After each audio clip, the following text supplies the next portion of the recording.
What's up, guys? I got a special video for you today. I got my good friend Brad Mills. Now, Brad Mills, he is a serial entrepreneur, startup advisor, seed investor, and cryptocurrency expert trader. In fact, Brad is a guy that I go to for advice when it comes to all this craziness in the whole cryptoverse. Brad, welcome to the show.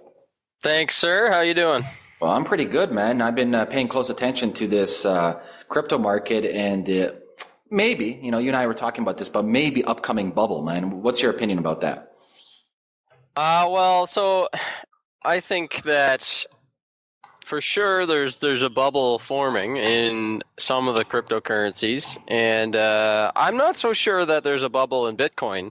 I think that if you look at the growth that Bitcoin had in 2011, when it went from like $1 to like $30, and then popped down to like $2, and then you look at it when it happened again in 2013, it went from like 100 to like 1100 or whatever it was in a matter of a few months, and then it popped and then slowly went down over the next year to like $200.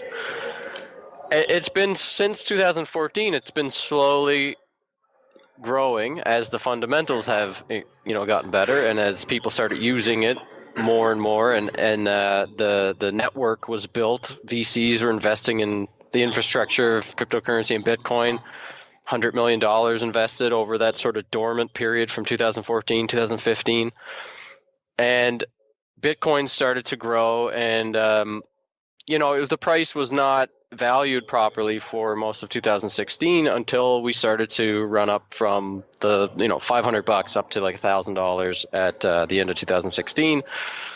And now we started to see more real fast growth as Bitcoin becomes money in Japan, and big companies are starting to accept Bitcoin, and you see a lot of fundamentals for Bitcoin. So the price is super high right now in Canadian. It's like $4,000, a little bit under as we had like a $300 correction today. But I don't see that as a bubble yet. If you chart Bitcoin on like a regular linear graph, it looks like it's doing this, right? It looks like it's a straight sort of line up. But if you chart it logarithmically, which sort of compares the relative growth in like a percentage wise, logarithmically we had a bubble in 2011, we had a bubble in 2013, because the like amount of growth was like 10x, 15x, right, in a matter of a couple of months. If you look at Bitcoin price logarithmically and sort of as a relative price compared to the last all-time high, we're only at about 3x right now from say like 6 months, right? So, and I'm just sort of using loose numbers, so if I'm getting these numbers wrong, don't hate me. But I think $10,000 a Bitcoin, that's bubble territory for Bitcoin. If we were at 10,000 right now, or if we instantly see a run up to 10,000, I mean, we're going to see a price correction probably down to like 1,200 or so. But so Bitcoin itself right now, I don't see as a bubble. Now we got other cryptocurrencies, Ethereum, ICOs, Ripple. Like we're seeing hockey stick growth for the entire cryptocurrency market.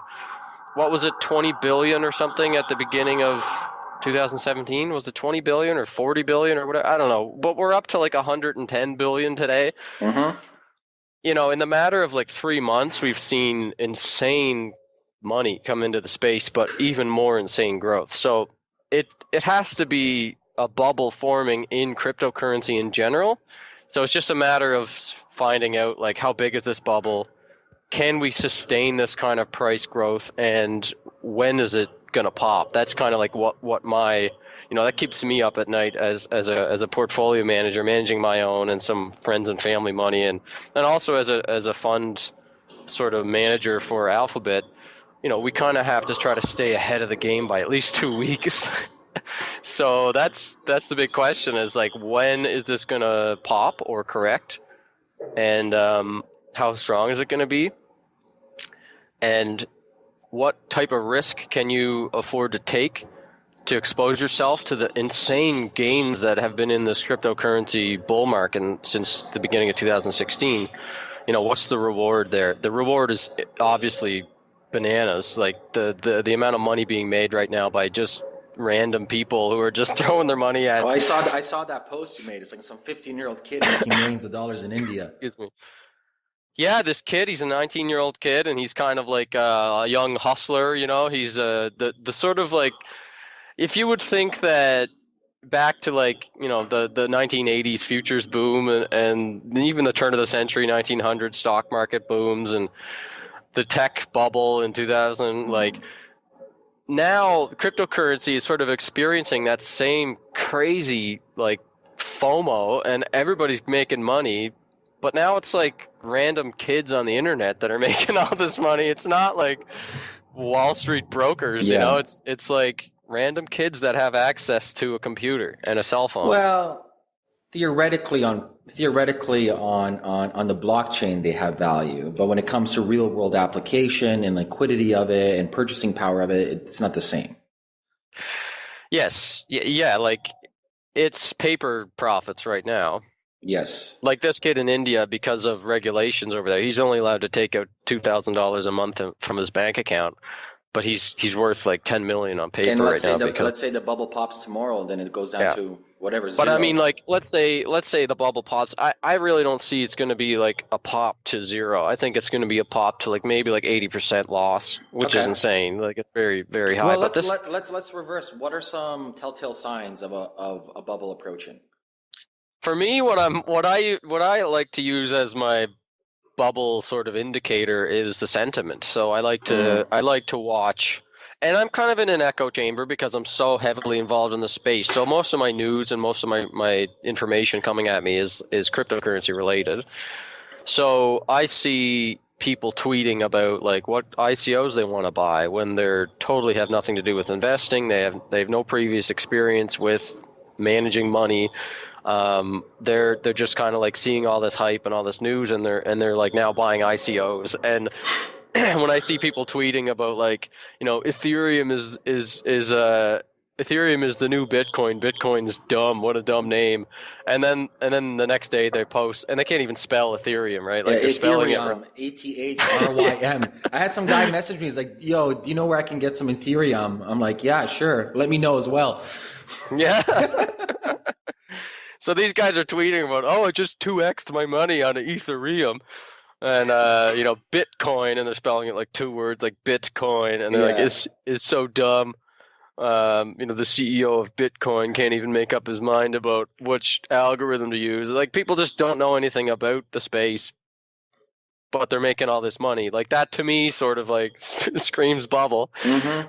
But there's a couple of indicators like that I'm confused about, which, like if you look at Google Trends, the searches for Bitcoin have actually like overtaken the searches for Justin Bieber. Yeah, I saw that. Yeah. So like that is kind of like an indicator, Mm-hmm. but I reconcile that on the other side by thinking that, Justin Bieber's not that popular anymore, so it's okay. You don't say no. No, but I see it like, the Google search volume overtaking Bitcoin or Justin Bieber for Bitcoin. You start to see like Bitcoin be quoted beside gold and oil and the S&P 500 and, in like major newspapers, and like CNBC recommending buy Bitcoin for a hedge against volatility.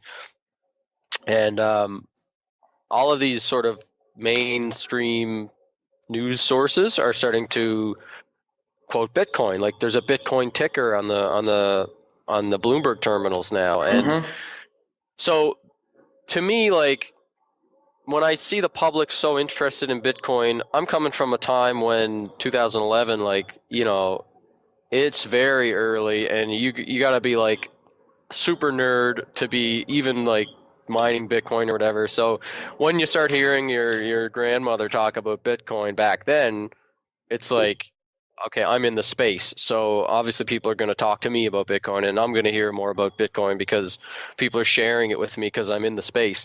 So I don't really know if I'm just kind of being oversensitive to all this news that's coming at me about Bitcoin and Ethereum because I'm in the space and everybody knows to like throw that at me. So I try to like take that with a grain of salt, but that is a huge indicator. Like when you start seeing people at the grocery store talking about what ICO they're going to buy to the clerk, that's kind of like bubble territory, right? What was that story? It was like the in the stock boom or something. It was like the cab drivers were giving people tips on what IPOs to get into. Like that's kind of what I'm trying to keep tuned into. Like when if random people that like are starting to make all this money. Yeah, it's probably something to pay attention to. Well, my take on most of these ICOs is sustainability and actual revenue, because I haven't seen any single one that I'm quite satisfied that is like, hey, that's an actual legitimate business model that can be accomplished today, that actually makes sense. On top of that, like if you just look at, for example, hashing rates and you look at scalability, even if 2, 3 of these successful dApps are actually successful in scaling their startup, right? Ethereum or EVM was shut down. It would be bogged down completely. Well, today the Bancor ICO is happening, and the whole entire Ethereum blockchain is like blocked up, and There you go. And logged. this is the second time because we had, which is the one, BAT, basic attention Yeah, one? basic attention token last week or 2 weeks ago. Yeah, they shut down EVM as well. Yeah, so like I don't, you know what? I'm not 100% as knowledgeable on the Ethereum sort of like scalability conversation as I probably should be, but what I'm seeing is like 90% of all the traffic on Ethereum is to do with buying ICOs. And there's like maybe 1% of the traffic on Ethereum is actual like users using it for the decentralized apps that are supposed to be like what Ethereum is used for. So the Ethereum token is supposed to be fuel for dApps and smart contracts, but it's overwhelmingly just being used as like an ICO gateway, right? And the blockchain can't even keep up with the demand for that. So I don't see how Ethereum scales to the point where it's going to be able to handle all of these dApps that are being all this money is being raised on Ethereum, and they're supposed to be running their traffic through Ethereum, like world supercomputers and decentralized prediction markets, and like that's going to be a lot of transactions. Yeah. And once they start coming online, I don't know how the Ethereum blockchain is even going to deal with that, because it can't even deal with the demand from people trying to buy the ICO. So if it's 180 gigabytes right now, the blockchain, it's bigger than the Bitcoin blockchain. It's I don't see how it scales, but I mean, you're so much more connected to that space than me. So why don't you tell me if you see how it scales? Well, scalability is not going to happen until they figure out their proof of stake with sharding and mesh network, but that's just theoretical on paper. How would that even work? Like sharding for Ethereum, like how's that going to? They literally want to break apart a block and distribute it. So is that a way to like scale down transaction volume or something? I thought sharding was like a way to anonymize data. From brief. No, that too. But the whole idea is they want to break apart a block and distribute it among all the nodes and the miners who are staking their ether into a mesh network too. So the major things in POS and Casper is sharding and mesh. So they shard the blocks so that it's not as much. Everybody doesn't have to like. Proof of work. And then there's another thing they want to do. They want to add snarks. So what Zcash is doing on top of that. Oh my God! Okay. Yeah, so there's a lot of things in the pipeline. On paper is like hallelujah. If this is accomplished, like yay, it's amazing.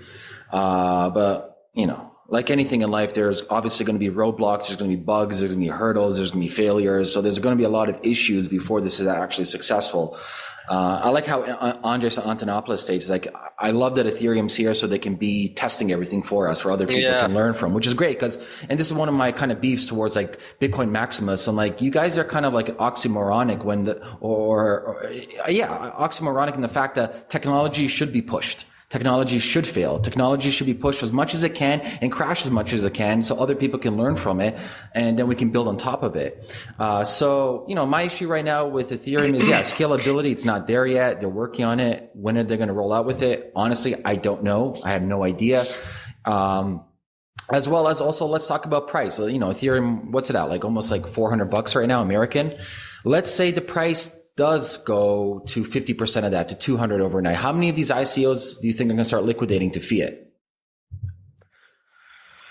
Oh man, that's one of the other things that I'm trying to like gauge for like looking into the future on my portfolio, because even though I'm not as heavy into Ethereum as a lot of other people are. Oh, NXT is taken off. All right. I do have exposure to it, and I have exposure to a lot of Ethereum tokens. So I'm getting sort of like growth in my portfolio, even though like I was a Bitcoin maximalist for a long time, even though I didn't, I only trade Bitcoin. I would buy altcoins like crazy because I want more Bitcoin. Mm-hmm. But I'm starting to hear of people starting to measure their portfolio in Ethereum rather than Bitcoin. And to that, I used to think like, well, why would you do that? Are you going to measure your like bank account in Apple shares? Like Bitcoin is money, Ethereum is smart contract fuel. Sure. But it looks like Ethereum is money too now, and I don't know if that's what they meant or what they mean it to be, but Ethereum is starting to be used more as, well, it has been, and I just kind of didn't look at it like that, as money. And it's, like you said, like all these ICOs that are upcoming, it's not going to stop demand for Ethereum. And the question is whether or not these projects are going to liquidate to cash, right? Well, it's kind of a bit of a Ponzi right now, the way I look at it, because, you know, companies that raise their money in Ethereum kind of have a vested interest to keep the Ethereum and to get more companies to raise in Ethereum. So you get all these developers now that are like convincing the other developers to like raise it on Ethereum rather than Waves or Ethereum Classic or Ubiq or like NXT or Ardor or any of these other blockchains that can facilitate the same sort of like service that Ethereum is giving it, because it helps them and it helps it helps their Ethereum price. So there's a lot of evangelizing from developers that are running these ICOs to get other developers to run their ICOs on Ethereum. And I mean, that just contributes to the bubble, and that sort of is unethical in a way to me, because I feel like it wasn't built to be like an ICO machine, but that's kind of what it is. And all these projects that are raising 30, 40, 50 million dollars in Ethereum, not a lot of them, like you said, are going to liquidate. So there are some that do liquidate straight to cash. Like, what was the one that was like last year? They liquidated like $10 million of Ethereum straight to USD, and they missed out on like $100 million gain. It was, I don't know. Melonport or one of those. Yeah, Melonport, I think it was. Okay. And then for a long time, like the sort of like first pilgrims that were like running ICOs on the Ethereum blockchain were also like think about it from a psychological aspect. Do these startups really fucking need $20 million for a white paper that has no MVP, no working model? Are they nuts? See, you know what I look at it, and I don't know if they're doing it like this, but the way I look at it is that if you raise $20 million for your ICO, you're going to spend a bit of money on development, marketing, whatever, like the normal business expenses. But there's a new element here of what you need money for, which you didn't have this, and you don't have this with regular startups, is market making. Like you got a liquid token that represents the value of your company, pretty much, like in the mindset of the people who bought it and invested, at least.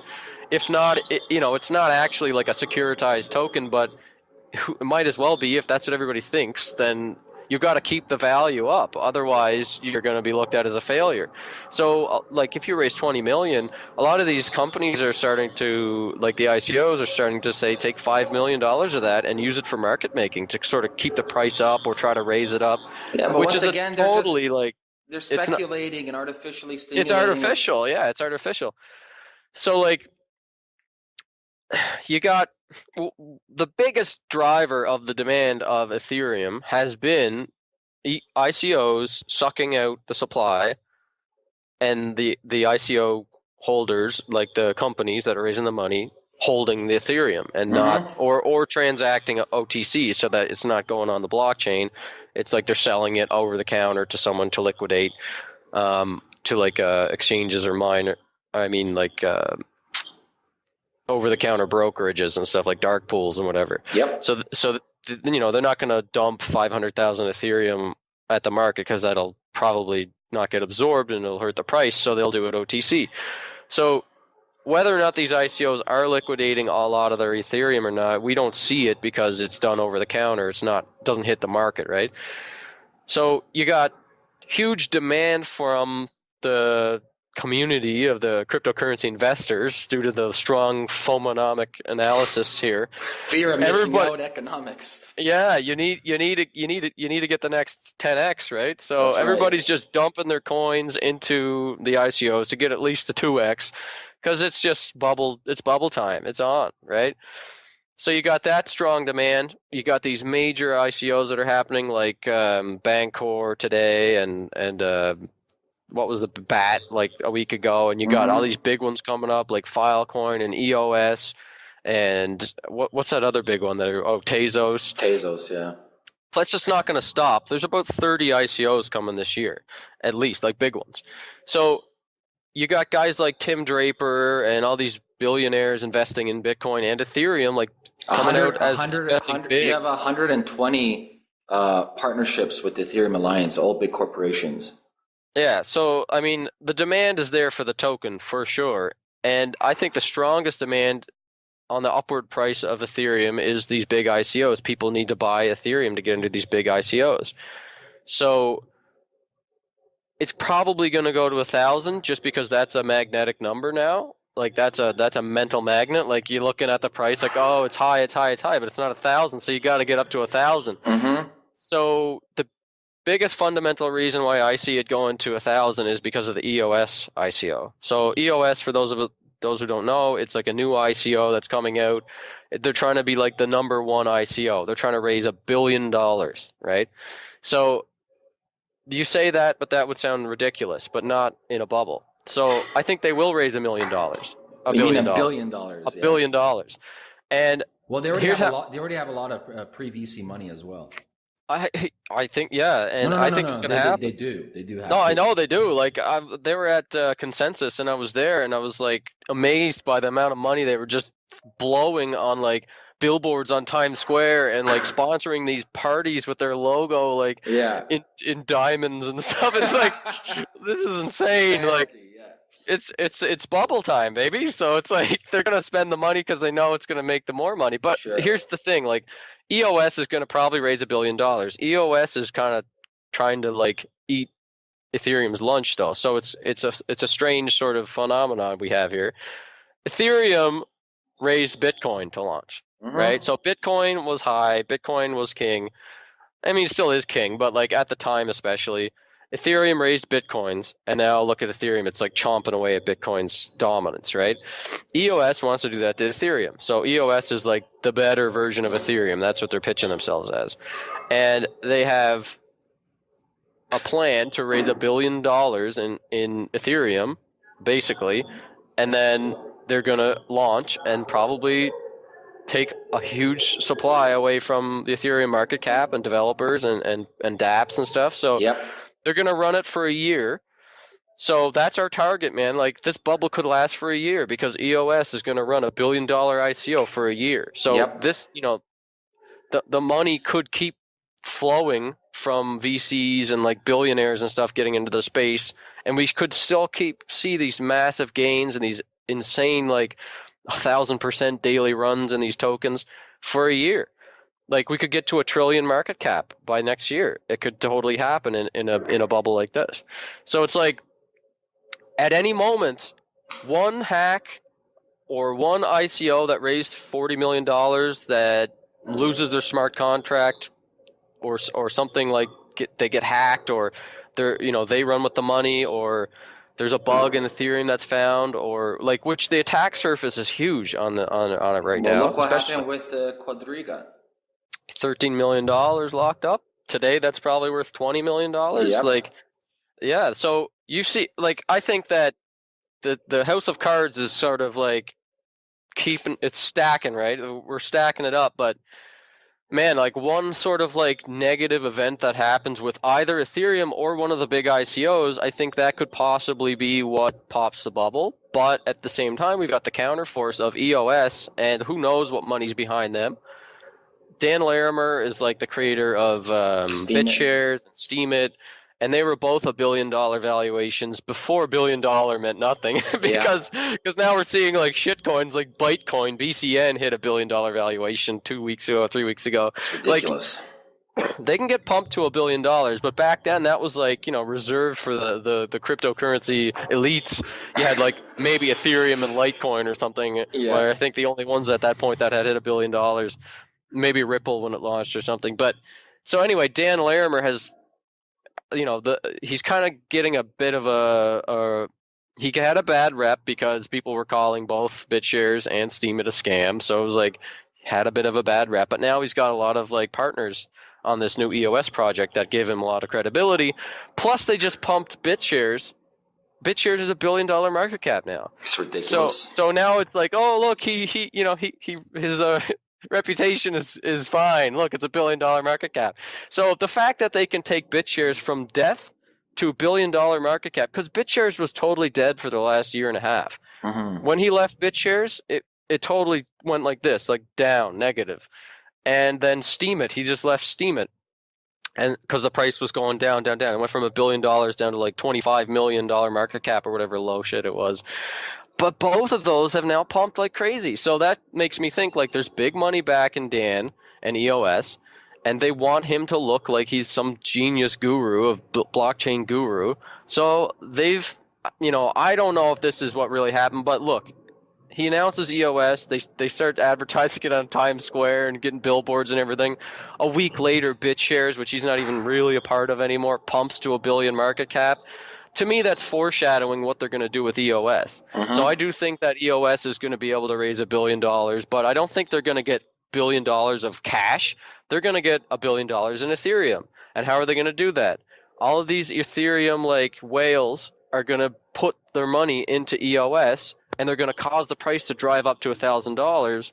So it's like ethereal money. It's not real money. It's like vapor money, because there is no actual, there's not $1 billion in value there. There's just $1 billion in paper value there. Mm-hmm. So they're going to run the price up to $1,000, and all these whales are going to put in massive amounts of Ethereum, and it's going to hit $1 billion raised. It's going to be the biggest ICO ever.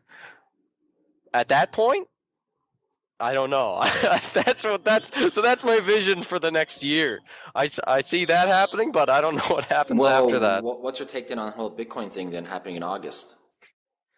Oh man, I'm going back to my turtle sort of strategy that I think I was in 2014 to 2016. I'm sort of thinking I'm heavily divested into altcoins right now. I'm in 110 different altcoin positions, and I'm thinking over the next 2-3 weeks, depending on how sentiment goes for the soft fork, I'm thinking I may want to just convert a lot of it back into Bitcoin and just lock it up and like don't look at it for a year, because I don't know what's going to happen, man, with this soft fork. It seems like there's a ton of sentiment online that a lot of the developers and a lot of the crypto elite are pushing a user-activated soft fork. But when you look at the node count, only about, I think, 10% of the nodes are signaling for the user-activated soft fork. Yes. Like 80% of the nodes are signaling for SegWit. Yes. But only like 10, I don't know what the actual number is for the miners. It's not a majority of miners signaling for SegWit. So we've got 3 camps here that are trying to push their agenda. Before it was only 2 camps. Before it was like the Bitcoin Unlimited guys and the SegWit team. Now it's like Bitcoin Unlimited, SegWit, plus this Barry Silbert contingency of the SegWit 2 megabyte. So it's like there's 3 separate groups now.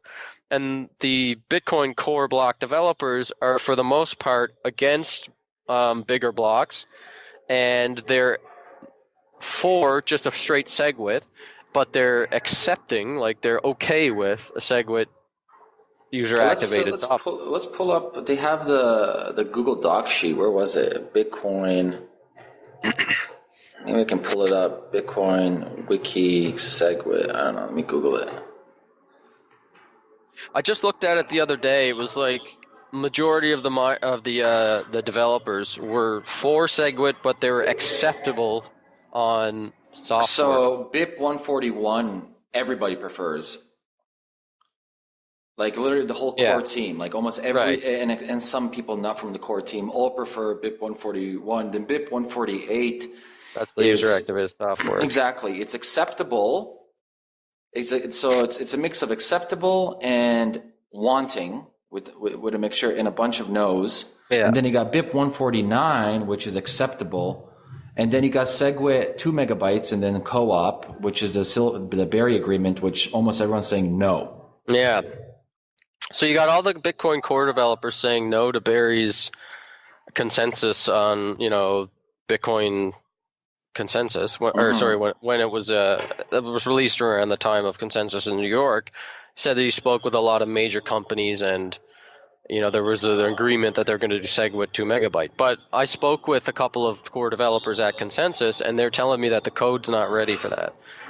And when I spoke to Rootstock, the guys from Rootstock, they said that they were going to sort of take the lead on the coding for implementing the SegWit 2 megabyte hard fork. Okay. So they said that they were going to handle that, but then I spoke with some core developers, and they were telling me that they don't think Rootstock can handle that, and there is no code available to review right now. So that's when they started pushing the user-activated soft fork August 1st deadline. Was basically after the Barry Silbert sort of announcement. I mean, user-activated soft fork was kind of like a rumbling before then, but now it's like Flag Day is August 1st. Let's do it. But still only 10% of the nodes are signaling for that, because I think it causes a lot of fear. Like for me, Yes. I'm supportive of Bitcoin. I see Roger Ver's sort of like passionate side about why he wants to see on-chain transactions scale. He's very like voluntarist, sort of like libertarian, anti like censorship, which Bitcoin was created for, to be able to send money to anybody without anyone getting in the way, without any sort of privacy conflicts or whatever. So when you have a company like Blockstream who sponsors a lot of the core developers, maybe like they think there's ties to banks and stuff there, and that's why they want to push Lightning Network, is so that they can have centralized off-chain transactions. And Roger Ver and like guys like Calvin Ayre that from Bodog and Jihan Wu and all those guys that are on the bigger block side don't want to see off-chain transactions, because they think that it'll lead to censorship and like surveillance. Mm-hmm. But the Blockstream guys and the guys from the Lightning Network, I talked to them at Consensus as well, and I asked them, like, are these concerns like valid? Like, if you have because the way that the Lightning Networks work is that you have like the Bitcoin chain, right? Yep. And then you have side sort of channels, Side chains, where Bitcoin goes off the main chain, and then you have side channels between two parties that can run chains, or more than two that's parties. How Rootstock is too. Yeah, so Rootstock is sort of the same, but for Ethereum and other blockchains, right? It like allows you to like. No, Rootstock is going to be building with Rootstock you can build dApps on Bitcoin. Right, but isn't there a way that you like, doesn't Rootstock allow for Ethereum and Bitcoin transactions to talk to each other? Yes, but the main thing, what's really good about Rootstock is it's simpler programming language, and they don't have their own token. So miners will be getting both Bitcoin on mining on Rootstock and mining on Bitcoin. Right. Which is really cool, and they'll be getting paid out in Bitcoin. I liked the whole like mixture of Bitcoin and Ethereum and other blockchain stuff. I thought that would be cool. That's because pretty it'd be a cool, way yeah. to sort of unify the communities, so it won't be like Bitcoiners against Ethereum people anymore. It'd be like, let's work together on this, guys, and overthrow the king, you know? Yeah. But back to the like the big blocks sort of debate thing, is that if you have these Lightning channels open, then they can still remain anonymous, and like there's no centralized entity that's going to be able to see those transactions. It's just a technology, just like Bitcoin is, that allows anyone to open a channel using the Lightning Network technology, and it's not actually going to be like a centralized off-chain thing. Like it's not like Blockstream is going to be the like one that runs the Lightning Network. Mm-hmm. It's just going to be another way to transact with Bitcoin, like without doing it directly on the blockchain. So I don't know, like all of the arguments I heard from guys like Ver and Jihan and all those guys was like, oh, they're centralizing Bitcoin, they're for censorship and all this stuff, which that's been debunked by the guys that are building the Lightning Network. They say that's not how it works, and it can work exactly the same as, anonymous transactions with Bitcoin. It can be like whoever's running the Lightning Network, that channel that you're transacting on, like it's anonymous too. Yeah. So what's your best guess, Ben? When do you think it's going to happen because the earliest for signaling right now is like June 14th or June 15th, or sorry, July, my bad. I believe it's July, and then August. I think, like, based on the technicals, it looks like Bitcoin's going to run up to about $3,800 to $4,000 in the next month. And it's like, as long as we stay above I think it's 2,500 now. I think as long as we stay above 2,500, it looks like we're going to run up to 3,800, which is sort of like the next stop based on Fibonacci and Elliott waves, which is what a lot of people started. Whether or not technical analysis is actually a predictor of price, it's like so many people use those indicators that it's sort of like, becomes reality. Because so many people are watching those levels. It's just like I don't know. I used to think it was voodoo, but No, what's that quantum physics theorem? Schrodinger's cat. oh yeah, Right. Schrodinger. Yeah, Schrodinger. You got to open up the box, and depending on how you view the cat, that's the reality. Yeah, it's like it becomes reality. Yeah, it becomes reality because everybody's looking at the same numbers, and they all like want it to go to those levels and want it to hold those support levels. But anyway, I'd see like Bitcoin, I'd see in the next by August 1st, like, oh, there's so many different scenarios that I don't know how to reconcile them, and I'm not sure. Like, it could go to 3,800, and then by the time the user activated soft fork happens, like that could cause a hard fork. People are saying that the Bitcoin Unlimited team is going to try to hard fork Bitcoin before then or at that time, and I don't know, the economic incentives aren't really there for anybody to do that because they're all invested in Bitcoin. So why would they do that? But it's a control thing, and it's like it could be actually like a global sort of power struggle thing right now because people are saying that China is trying to buy up Bitcoin. And now I just saw an article that Putin and Russia is now buying Bitcoin. Well, he doesn't need to buy Bitcoin. He just makes a Putin coin, and he's good to go. Yeah, I know, but if he has Putin coin plus Bitcoin, That's right. And then someone else, I forget who it was, someone I follow on Twitter is a good analyst. They were saying that they see evidence that Japan is buying Bitcoin as well, like the governments, right? The countries are buying Bitcoin. So if you see that, like there's going to be a lot of counterbalancing interests in the price or in the control. It kind of goes to that same thing about gold, like when countries are buying and controlling gold. I still think Bitcoin is severely undervalued. I think Bitcoin is if countries are buying it. If countries are buying Bitcoin, I mean, there's no chance we won't see $100,000 Bitcoin unless the chain gets split and attacked and like even then though I think that there's so many strong hands in Bitcoin as long as their incentives are pure or whatever, like I think Ethereum's a perfect example of that, man. Of people of a split. People were complaining about the DAO, what happened with the DAO, but the market. It doesn't matter what you want, doesn't matter what I want. What matters is what the market wants, and the market speaks. And look at the market today. Yeah, that's true. All right. Yeah, I wonder though that my big thought is like so with Bitcoin, what's going to happen with Bitcoin by August?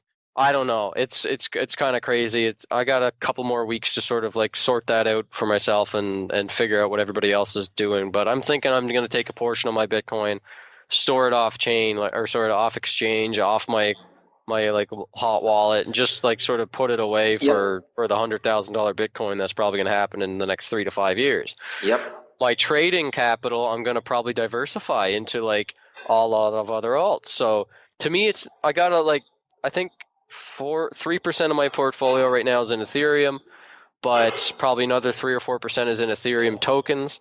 I don't want to be too exposed to Ethereum because I went in big in Ethereum. I'm sort of like, I held out because I missed the ICO by like 3 weeks. And so I watched it go from nothing basically up to like $20 right before the DAO hack happened. At $20, I was like, okay, I missed the boat on this. I'm not going to be dumb anymore. I'm going to buy Ethereum. So I put about 10% of my portfolio in Ethereum. The next day, the DAO happened. So I sold it all at $10. So I lost like a pretty good chunk. Yeah, half, yeah. So to me, like I got that like mental sort of like snake bite from Ethereum. So that's why I'm not super bullish on Ethereum because I saw the DAO happen. It affected me like big time. And I figured, well, this is probably going to happen again. Like, the attack vector is so big on Ethereum, but that caused me to miss like one of the biggest bull runs in cryptocurrency. I caught quite a few others, and I'm up quite a bit percentage-wise. even without having much exposure to Ethereum. I mean, I just started recently buying it around 250, so I missed that big run up. It's probably going to 1,000. I think something's going to happen that's going to cause it. Either EOS is going to start eating Ethereum's lunch, or there's going to be a bug, or there's going to be another attack, or there's going to be just a natural market correction because it's a bubble. So it's going to be it's a market cycle. It's based on emotions, and like greed is the one that's driving it right now, and soon fear is going to be the one that's driving it, because as soon as you get too many participants that hold a lot of the supply, like all of these like you going back to when you said like all these startups raising like $50 million, like what the hell do they need that much money for? Like these guys are like, for a lot of it, their white paper is just like a marketing pitch. Like there's not much to a lot of these ICOs. Like and they couldn't build a business if their life depended on it, man. I've spoken to a bunch of these ICO founders. It befuddles me. I'm like, you guys are gonna run a business? Well, fucking good luck with that. Yeah, they're like, I was talking to Michael Turpin about it recently. He gets pitched ICOs all the time. People wanting him to write. Michael Turpin's from the Bit Angels, and he also has a PR firm that does most of the PR for a lot of the big ICOs, gets them in Reuters and stuff like that. And he turns down so many people that come to him with like, I want to do an ICO for my dog walking business. Like, and he's from the tech bubble world, so like he knows a lot of the tech bubble guys, and like they're all getting into cryptocurrency. They're all trying to ICO their business, and their business is like nothing to do with technology or cryptocurrency. So he tells them all like, no, go on. This is not for you. But the other day I just saw something, Primal Token ICO, where they've tokenized their co-working fucking place.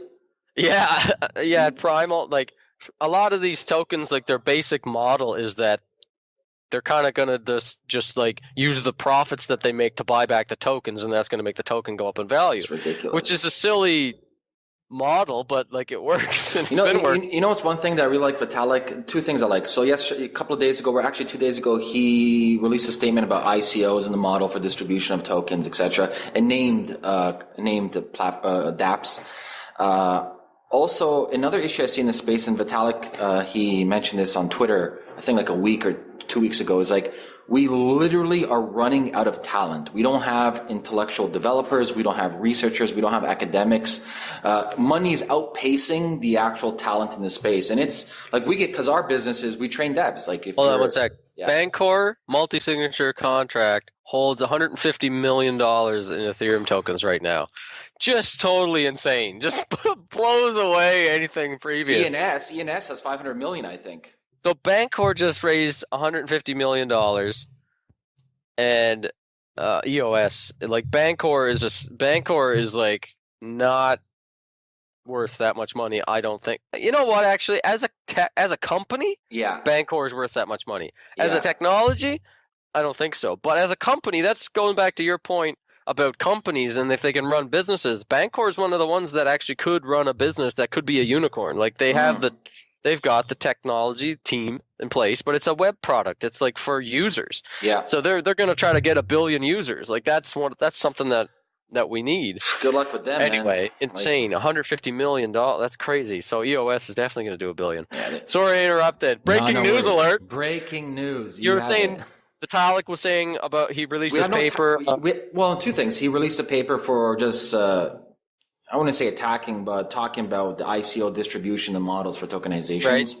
And also he was mentioning on Twitter the fact that we have very limited talent in the space. Very limited developers, very limited researchers, very limited academics, which is true. Like, for example, Block Geeks, our job is to train devs, whether it's Ethereum dev, Bitcoin dev, etc.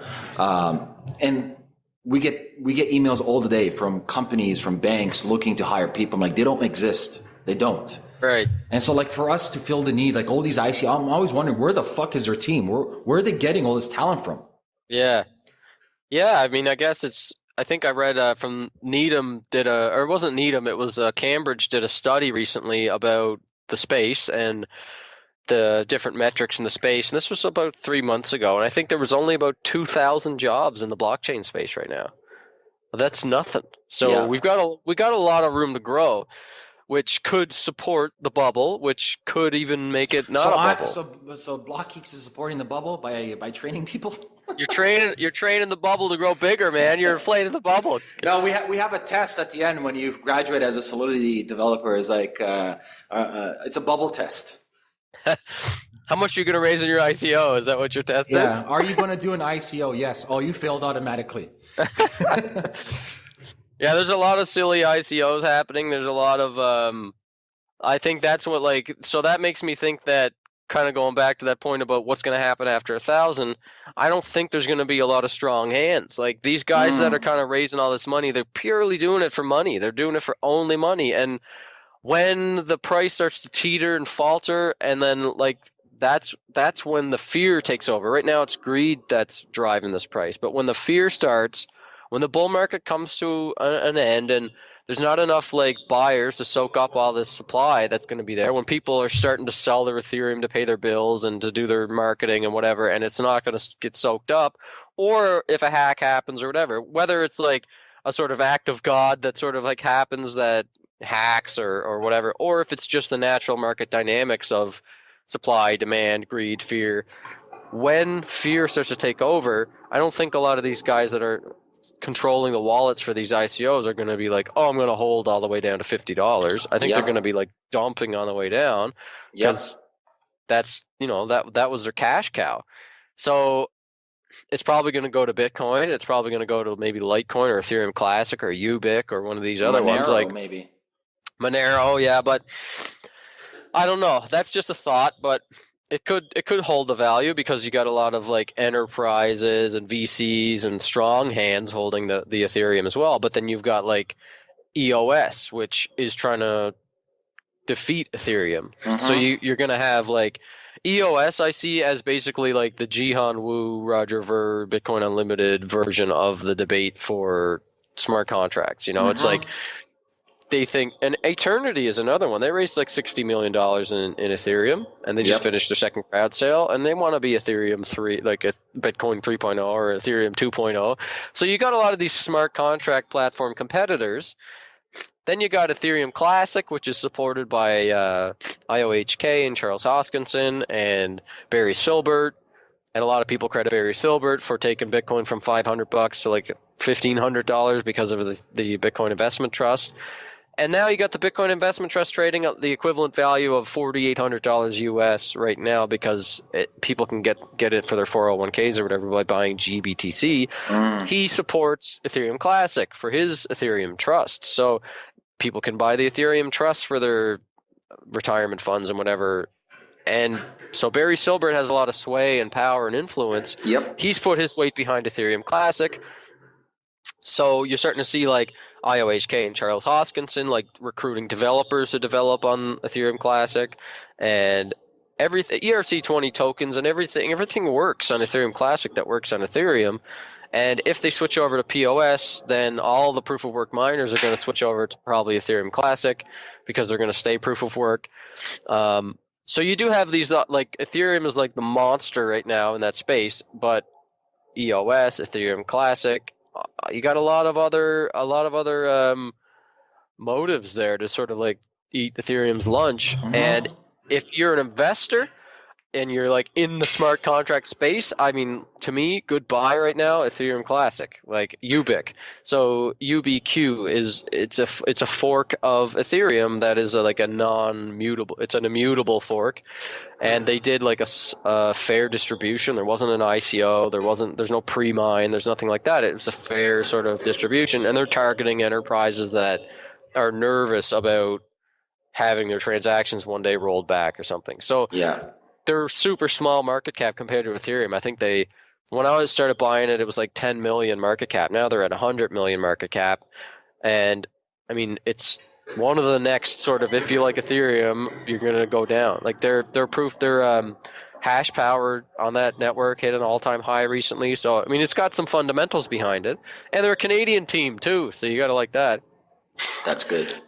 So anyway, I think when Ethereum, to me it's a waterfall, right? So it's it went from fiat and gold to Bitcoin, and now it's going from Bitcoin to Ethereum, and then it's going to go to Ethereum Classic and Ubiq and everything. And eventually the bottom is the shit coins. It's Mhm. like Solar Coin and all Paycoin and whatever, all these crappy little like nothing coins that are $500,000 market cap.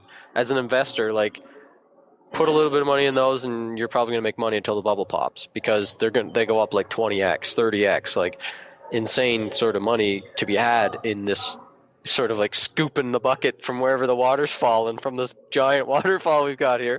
People are making so much money with Bitcoin, Ethereum, and everything that they're gonna divest into these other things.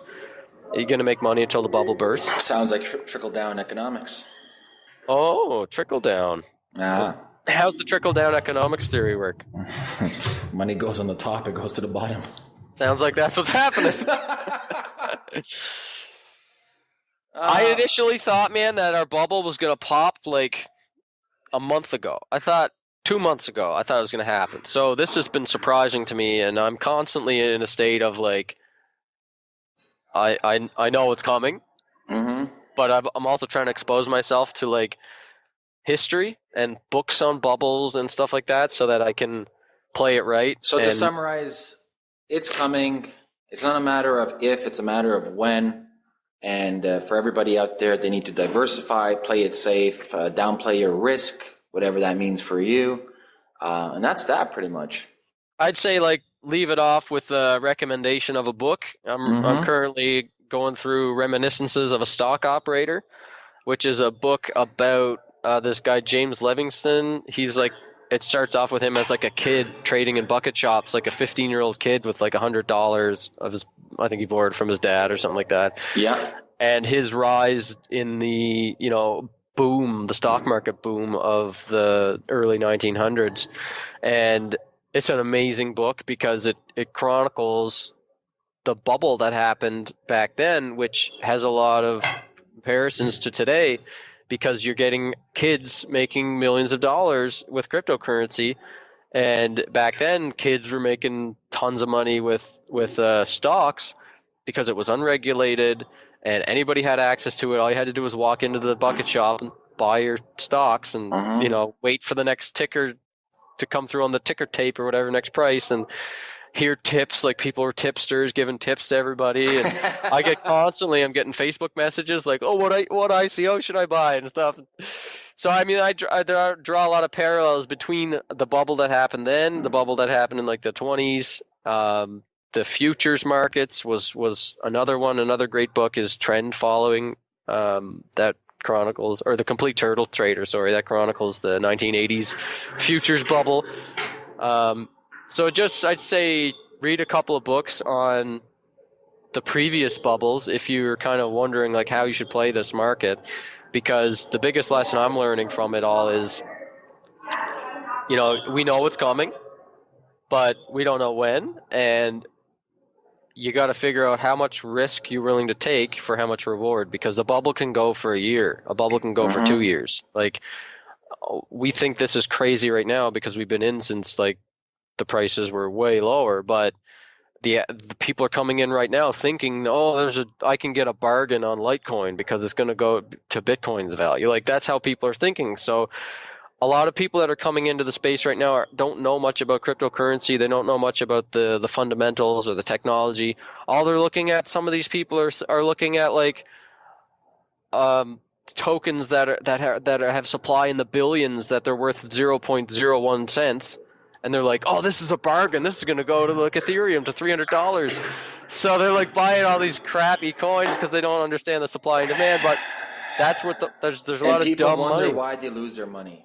There's a lot of dumb money coming in that can fuel the bubble for a long time. So I never understand that. Just people give their money and they don't know what they're giving their money to. It hurts my mind. Yeah, but that's what's happening now. Like that's what we're seeing, and I mean, you parallel that to just in general the whole entire financial market, like the stock market, the S&P 500, like the U.S. stock market has been on a nonstop bull run for like 100 years. So people are always waiting for the crash. Yeah. And really, when you look at it on like a full time scale, there was no crash. Yeah. Really, there was just corrections. Like 2008 was just a correction when you look at it in terms of like 1900 to now. Yeah. Like it's been on a nonstop bull run. So yeah. Awesome, Brad. Well, Be prepared. It's gonna crash. Buy gold. Gold bugs. Buy stocks. Get out of Bitcoin. It's too risky. If people want to get a hold of you for whatever reason, whether that's trading or just advice in general, I know you're very busy, but what's the best way for people to get a hold of you? You can get me at Ameer Rosic on Twitter. That's right, guys. Check out Brad at Ameer Rosic on Twitter. I'll give y'all my tips. I like to stay low. I don't want people DMing me for tips. Brad Mills can. That's my Twitter handle. That's right, guys. Follow his Twitter. I'm going to leave it below.